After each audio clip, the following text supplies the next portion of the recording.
গতকালকে ঢাকা মেডিকেলের আমরা একটি ঘটনা শুনতে পেয়েছি। ঢাকা মেডিকেলে আমাদের যে ডাক্তার ভাইরা রয়েছে তাদের গায়ে হাত তোলা হয়েছে। যে যারা হাত তুলেছে তারা কি অভিযোগ করেছে? তারা অভিযোগ করেছে সেখানে নাকি একজন যে পেশেন্ট মারা গিয়েছিল সেখানে ডক্টরদের গাফিলাতি ছিল, ওই ঢাকা মেডিকেলের গাফিলাতি ছিল।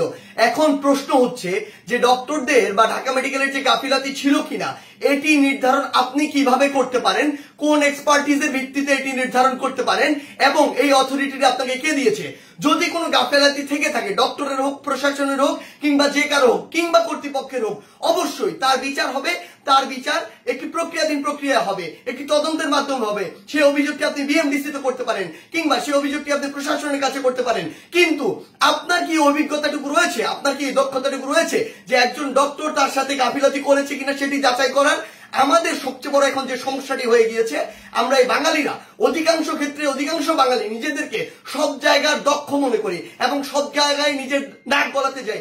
আপনি আমাকে একটি জিনিস বলুন, যে ডাক্তার 5 বছর ধরে এমবিবিএস পাস করলো, 1 বছর ইন্টার করলো, এরপর বছর বছর ধরে বিভিন্ন ডিগ্রি নিল, পড়াশোনা করলো, তিনি একজন পেশেন্টকে যেভাবে ডিল করেন, তিনি পেশেন্টের ভিতরের এবং বাইরের বিষয়গুলো যেভাবে জানেন, যেভাবে ট্রিটমেন্ট করেন, আপনি কিভাবে মনে করেন আপনি সেই পড়াশোনা না করে শুধু বাইরে থেকে দেখে নিজের চোখে যা মনে হলো তা দেখে তাকে একটি নির্দিষ্ট রেজাল্ট দিয়ে দিচ্ছেন, একটি নির্দিষ্ট ব্লেম দিয়ে দিচ্ছেন? আমাদের জায়গা থেকে স্পষ্ট বার্তা, এরকম একটি ব্লেম দিয়ে আসলে যখন আপনি একজন ডক্টরের গায়ে হাত তুলেন তখন আপনি যে কাজটি করেন সেটি আমরা বৈষম্য বিরোধী ছাত্র আন্দোলন আমাদের জায়গা থেকে কোনোদিনও সমর্থন করতে পারি না। আপনাদের যদি কোনো অভিযোগ থাকে সেই অভিযোগটি আপনি জানাতে পারতেন। আমরা জানি আমাদের এই পুরো প্রসেসটিতে, এই ছাত্র জনতার অভ্যুত্থানে ডক্টররা কিভাবে ওই হসপিটালের ভিতর থেকে, ওই ইমার্জেন্সি থেকে তাদের ভূমিকাটি রেখেছে।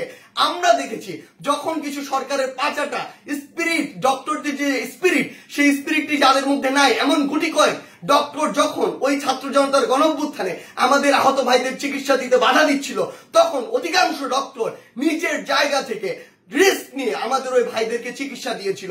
এমন অধিকাংশ ডক্টর রয়েছে যারা ডক্টরদের স্পিরিটটি ধারণ করে এবং আমাদের এই পুরো সময়টিতে আজকে পর্যন্ত আমার হসপিটালে যে আহত ভাইগুলো রয়েছে তাদেরকে নিরবিচ্ছিন্ন সেবা দিয়ে যাচ্ছে, নিজের কথা চিন্তা না করে। সেই জায়গায় যখন এরকম করে কোন একজন আমার ডক্টর ভাইয়ের উপর এভাবে হাতটি তুলে, আমরা এটি কখনো সমর্থন করতে পারি না। আমাদের জায়গা থেকে একদম স্পষ্ট একটি বার্তা, সেটি হচ্ছে যে আমরা প্রশাসনকে, মাননীয় স্বাস্থ্য উপদেষ্টা, ডিজি হেলথ সহ সকলকে একটি বিষয় স্পষ্ট করে বলতে চাই, আমাদের যারা মেডিকেলের ভাইরা রয়েছে, ইন্টার্ন ডক্টররা রয়েছে, কিংবা হসপিটালের যে ডক্টর ভাইরা রয়েছে, তাদের সাথে আমরা এই জায়গাটিতে একাত্মতা ঘোষণা করছি। তাদের নিরাপত্তার সর্বোচ্চ ব্যবস্থা করতে হবে। তারা দিনরাত 24 ঘন্টা আমাদের জন্য কাজ করছে, অথচ কেউ একজন চাইলো আর একটা ব্লেম দিয়ে তাদের গায়ে এসে হাত দিয়ে দিল, এটি আমরা আমাদের জায়গা থেকে কখনো মানতে পারি না। আমাদের জায়গা থেকে একটি স্পষ্ট বার্তা হচ্ছে তাদের এই নিরাপত্তার ব্যবস্থাটি করতে হবে। এবং গতকালকে ঢাকা মেডিকেলে যদি ওই পেশেন্টের মৃত্যুর জন্য কোনো কর্তৃপক্ষের হোক, ডক্টর হোক গাফিলাতি থেকে থাকে, তদন্ত সাপেক্ষে তার যেমন বিচারের আওতায় তাকে আনতে হবে। কিন্তু গতকালকে ওই আমার ডাক্তার ভাইয়ের গায়ে যে হাতটি তুলেছে, অপারেশন থিয়েটার থেকে বের হওয়া একজন ডক্টরকে, তার অবশ্যই দ্রুততম সময়ের মধ্যে তাকেও গ্রেফতার করে তাকেও বিচারের আওতায় আনতে হবে। আমাদের জায়গা থেকে স্পষ্ট একটি বার্তা, আইন নিজের হাতে তুলে নেওয়ার মতো অন্যায়টি যদি আপনি করেন তাহলে আপনার পক্ষে কোনোদিন আমাদের অবস্থান থাকবে না। ধন্যবাদ।